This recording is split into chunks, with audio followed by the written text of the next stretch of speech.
कि क्या हम पीटी के एआई को ट्रैक कर सकते हैं या नहीं कर सकते, और उसमें से वो चीज़ें जो निकालता है, जो एक्सट्रैक्ट करता है, हमने उन चीज़ों के ऊपर अगर फोकस कर लें और अगर हम उनको थोड़ा सा अंडरस्टैंड कर लें तो obviously it's possible to trick it. मुझे कोई ऐसा जुगाड़ बता दो कि इस सवाल को मैं कम से कम एफर्ट में जो है ना वो ज़्यादा कर लूँ। अस्सलाम वालेकुम and welcome to another video. एक और वीडियो लेकर आया हूँ आपके लिए फॉर द पीटी एस्पायरेंट्स और वो लोग जो पीटी की प्रिपरेशन कर रहे हैं। सवाल ये है कि क्या हम पीटी के एआई को ट्रैक कर सकते हैं या नहीं कर सकते।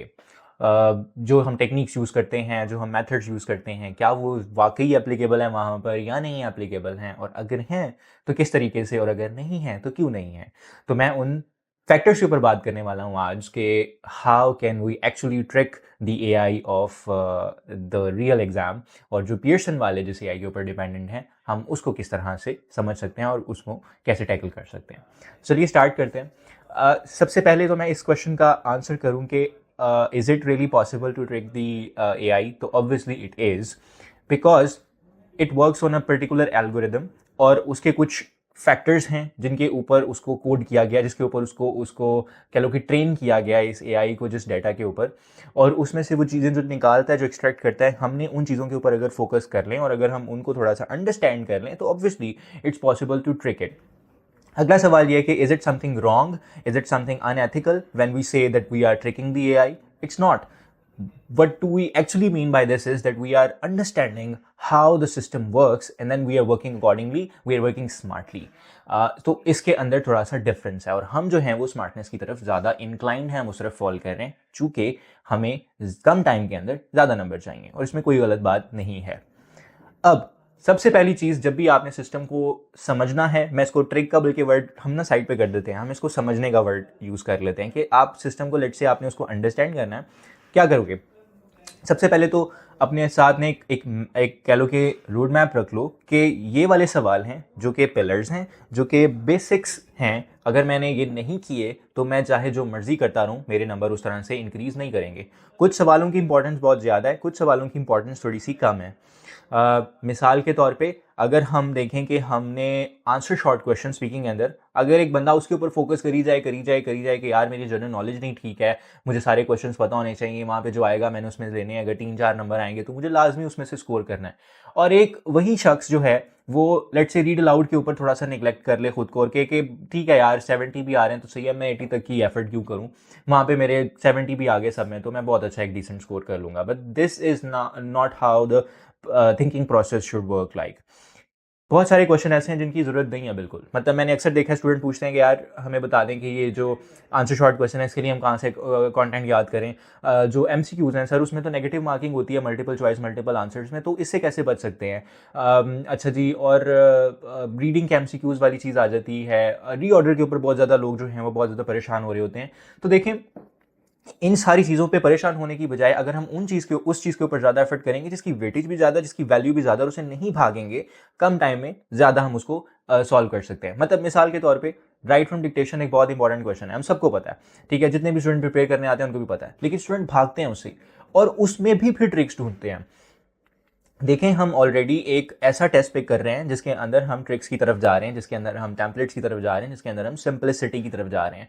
अब उसमें भी मजीद अब सवाल करते हुए आपको कि नहीं मुझे कोई ऐसा जुगाड़ बता दो कि इस सवाल को मैं कम से कम एफर्ट में जो है ना वो ज़्यादा कर लूँ, तो आई थिंक वो फिर अब अनजस्टिफाइड है और आप भाग रहे हो, प्रैक्टिस से भाग रहे हो, आप प्रिपरेशन से भाग रहे हो और आप जा रहे हो उस तरफ कि मुझे क्विक फिक्स चाहिए। Already you have moved towards a quick fix text. Now you want further quick fixes within the question types of those tests, which is wrong.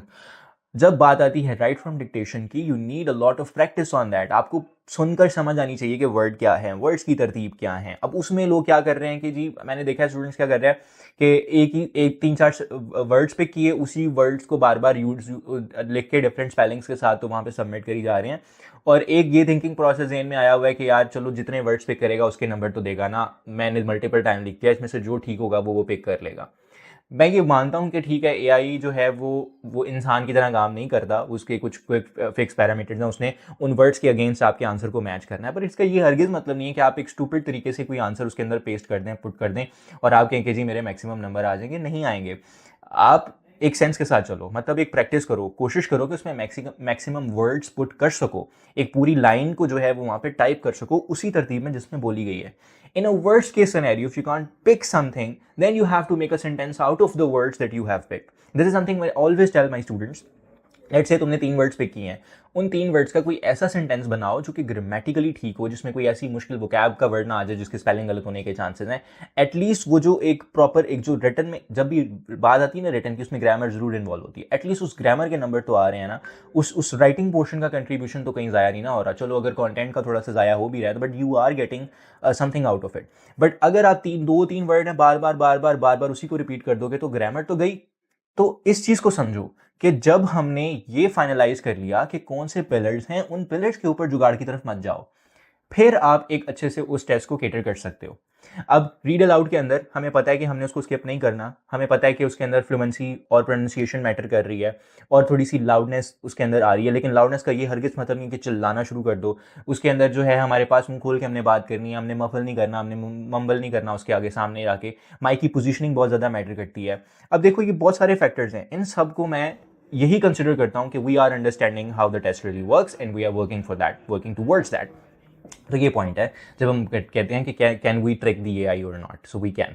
Now so I'll just give you some of the questions that you need to prepare like a foundation. First of all, whenever you are beginning your test, read aloud हो गया, repeat sentence हो गया, आपका write from dictation हो गया, आपकी fill in the blanks, you can't run from them, not for the listening and not for your reading fill in the blanks. दोनों question की जो आती हैं आपके summary वाले दोनों question, summarize spoken and summarize written. I think अगर एक student इन सारी चीज़ों के ऊपर बहुत fit है ना, उसके टेस्ट का रिजल्ट बहुत सॉलिड आने वाला है. अब होता क्या है कि इनमें से आप किसी चीज़ के ऊपर फॉल कर रहे होते हो. अब मैं बाकी चीज़ें जो है ना वो प्रैक्टिस रिक्वायर करती हैं. आपका रीड अलाउड, रिपीट सेंटेंस, आपका राइट फ्रॉम डिक्टेशन हो गया. ब्लैंक्स के केस के अंदर लिसनिंग की ब्लैंक्स भी is only the practice and you need to work on your spellings. अगर आपकी स्पेलिंग्स बहुत ज़्यादा गलत हो रहे हैं तो अब उसका कोई हल नहीं है. वो यही है कि आप प्रैक्टिस करो, जो गलत हो रहा है उसको याद कर लो और दोबारा वो रिपीट ना करो. दुनिया का कोई टीचर भी सारे स्पेलिंग आपके जहन में नहीं डाल सकता, वो आपको प्रैक्टिस के थ्रू ही आने हैं. उसमें कोई जुगाड़ नहीं है. बात आ जाती है जहाँ पे reading fill in the blanks की, वहाँ पे लोगों का सवाल उठता है कि जनाब अब इधर बताएं कि कौन सी ग्रामर रूल्स लगेंगे और कौन सी नुआंसेस लगेंगी और क्या मैं करूँ कि बस मेरा जो है ना वो रीडिंग जो है वो फिक्स हो जाए. देखो ग्रामर रूल्स लगते हैं पर अगेन उनकी भी थोड़ी सी सेंस होती है. बट मैंने देखा है कि जो ग्रामर है ना वो स्टूडेंट काउंटर इंट्यूटिव तरीके से इस्तेमाल करता है. मतलब कि उसको वो इतना ज़्यादा सर पे सवार कर लेता है कि वहाँ बैठा है जनाब ग्रामर के सारे रूल्स रिवाइज कर रहा है, जहन में लेके आ रहा है कि इस पर ये लग सकता है, इस पर वो लग सकता है. थोड़ी सी सेंस जो है ना वो भी बनानी ज़रूरी होती है. तो हाँ ग्रामर रूल्स हैं but we can't neglect the vocabulary, we can't neglect the understanding. Understanding of a thing is very important. अगर आपको लिखा हुआ प्रॉम्प्ट समझ ही नहीं आ रहा तो क्या ग्रामर की बेस पे तुम गैस कर लोगे? क्या थर्ड फॉर्म, क्या सेकंड फॉर्म? वहाँ पे ऑप्शन में सारे थर्ड फॉर्म होंगे, सारे सेकंड फॉर्म होंगे, सारे फर्स्ट फॉर्म होंगे. तो क्या पता लगेगा कि कौन से वाला इसमें से सेलेक्ट करना है जब तक उन वर्ड्स के मीनिंग नहीं पता. तो एज अ पर्सनली ये this entirely my personal opinion. I don't think कि शायद इस मेरी ऑर्गेनाइजेशन में भी शायद जो बाकी इंस्ट्रक्टर हैं वो ये वाला ओपिनियन ना देते हों, लेकिन मेरे ज़ाती ओपिनियन के लिहाज से वोकैबुलरी जो है ना that is the foundation of your reading. You don't need to run after too many grammatical वो क्या कहते हैं उसको rules and all, but you need to run after the vocabulary. At least जिस एप्लीकेशन से प्रिपेयर कर रहे हो उसमें जो डिफिकल्ट वर्ड्स आ रहे हैं वो तो आपको याद होने चाहिए. उन्हीं से मिलता जुलता जो है ना वो कॉम्बिनेशन ऑफ द वर्ड्स जो है वो वहाँ पर आपको आने वाला है. ठीक है, तो सबसे पहली चीज़ कि उन चीज़ मैं दोबारा से एक दफ़ा पूरी इसको ना समराइज़ करता हूँ. सबसे पहले एक रोड मैप तैयार करो कि वो सवाल जो कि वाकई इंपॉर्टेंट हैं उनके अंदर कोई जो है ना वो 2 नंबरी नहीं है, उनके अंदर कोई जुगाड़ नहीं है. उसको सही तरीके से प्रिपेयर करना है, उसके लिए सही प्रॉपर टेम्पलेट को इस्तेमाल करना सीखना है. उसके अंदर there is no like you can say quick fixes. दूसरी चीज़ जो कम इंपॉर्टेंस वाले हैं उनको बिल्कुल साइड पे कर दो और ये देखो कि कौन से मल्टीपल सेक्शन में ऐड कर रहे हैं क्वेश्चन टाइप्स. उन क्वेश्चन टाइप के ऊपर ज़्यादा फोकस करो और इसकी प्रैक्टिस जो है वो करनी है.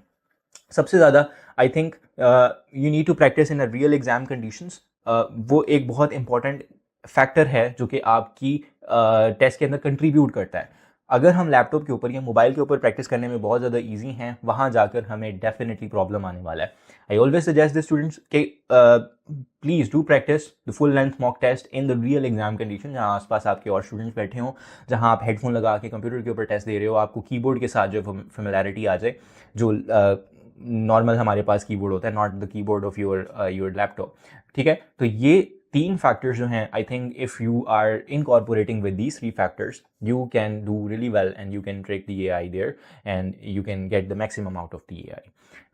So if you have any question and if you only want to give, let's say, I think if some of the students like to practice on their own at their home, but then they search out the organizations for giving the mock tests. If you are one of them, and if you just want to give the mock test with Edify group of companies, you can reach out to us, and we would be more than happy to facilitate you in our lab that we have in our Faisalabad office and in our Multan office. So if you happen to be in one of these 2 cities, you are more than welcome to come and visit and get access to the mock tests. Thank you so much for watching the video. I hope this was helpful, and I'll see you in the next one. Allah Hafiz.